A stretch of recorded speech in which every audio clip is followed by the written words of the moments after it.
Hey everybody, today's video I'm going to talk to you about the 5 things that I plan on doing differently with my next baby whenever that might be.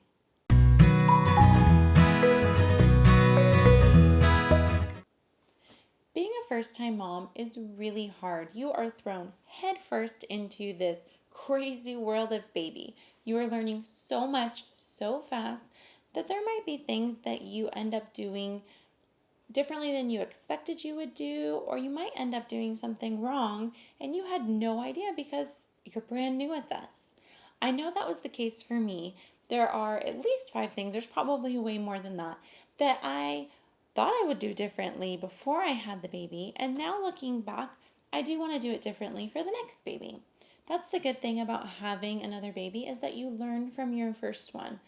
I'm a first time kid. I'm the firstborn, and Liam's the firstborn, and both of us probably have gotten gypped here or there, but we try to be the best parents that we can, and our little people do awesome no matter what's thrown at them, which is so great because you feel really guilty if you ended up doing something wrong or you just weren't as perfect as you wanted to be. No such thing as perfect.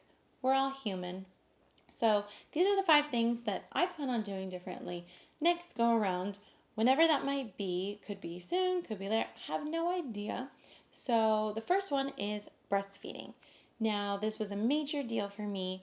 It's a very sensitive subject, and I do want to talk to you about it because it is something that I really hope next time I'm able to do way more than I did this time. My little guy did not like breastfeeding from the beginning. It was really difficult for him, and my body also didn't cooperate.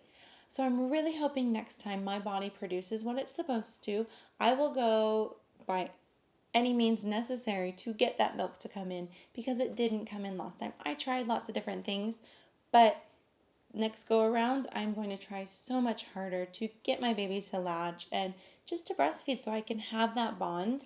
And it's not fun having bottles and formula. Yes, he's getting all the nutrition that he needs, and he did get some from me, but I really hope next time I can try a little bit harder and get my baby to breastfeed. That is my number one biggest somewhat regret about my first baby, and I will try my hardest next time when I have a new baby and I really want to breastfeed. Number 2 is baby wearing. My little guy also didn't like to be worn. He didn't want to be really that close to me.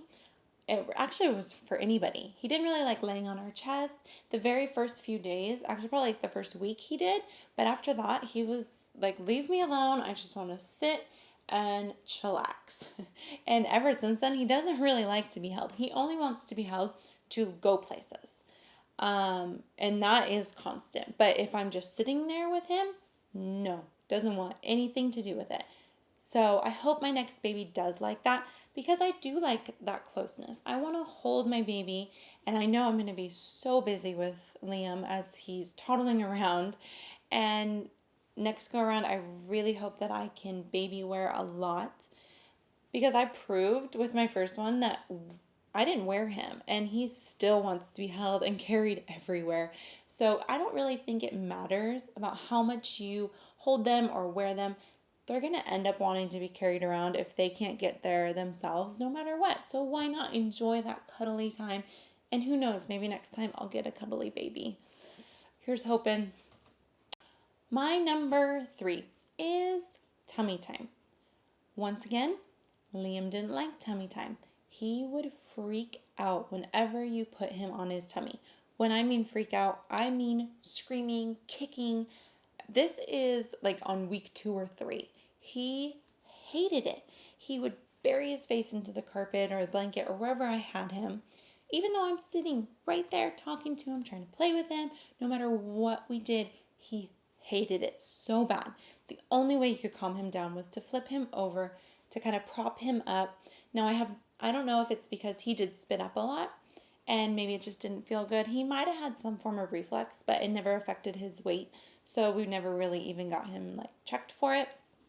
But next time I really want to try tummy time a lot, because I have a feeling that's why his head is shaped the way it is. He is very flat on the back of his head. All of his doctors, we've seen a few different doctors, say that his head will round out eventually.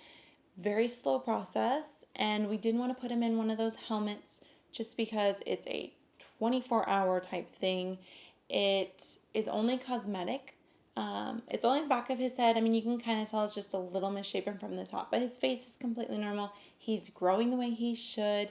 He is developing everything that he should. So the doctors told us it's just a cosmetic thing. However, I tag that with no tummy time. I mean, we did tummy time, but it was very limited because he was so uncomfortable and did not like it. So next baby, I'm doing tummy time from day one. If that means it's on me, I don't really care how the next baby gets tummy time. They are definitely going to, so that we don't have another baby with any head issues. And maybe they enjoy it if they start super young. So here's hoping next baby will love tummy time and no more flathead babies. So my fourth one is to write things down, like I have right here. I remember writing down like milestones. I have a baby book and a scrapbook for Liam, but I mean all the little things. New mommy brain is horrible. It's worse than pregnancy brain. It is just really bad. You forget absolutely everything. So writing all the little things down would be great. It would have been so much easier to talk to the doctor or just having documentation of what he did. Yes, like I said, I have the milestones, but next time I want to write all the little things down because I have a feeling I'm even going to remember less because it is my second baby and I'm so busy. So I want to write everything down about me, about the baby, about how baby and Liam are interacting, just everything. Write it down, and then I can go back to it later when I'm thinking, oh, what happened then? And I can go and I can look it all up. So next time, definitely writing everything down. So our fifth and final question fifth and final statement is newborn photos. I really wish we would have taken newborn photos, but we didn't. We kind of did our own thing. I want professional photos. So next go around, I'm definitely booking a photographer pretty early on because I planned on doing that with Liam and he came 3 weeks early. He came 2 days after Christmas, and in my head I'm thinking, oh, I'm going to have a January baby, so I can plan the photographer and all of those kind of things just after the holidays. Yeah, well, that didn't happen. So in turn, I didn't get any real family pictures or newborn pictures. Like I said, we did our own photo shoot, but I wish we would have done a professional, those super duper cute newborn photos. Next time, most definitely booking a photographer early. I really hope you guys enjoyed this quick little video.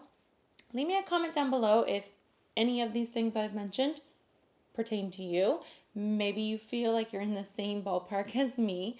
And next time, I really hope that I'm able to do all of these things so that I can feel like more of a perfect mom, even though there absolutely is no such thing. There's just some things that we would do differently the next go around, pretty much for everything.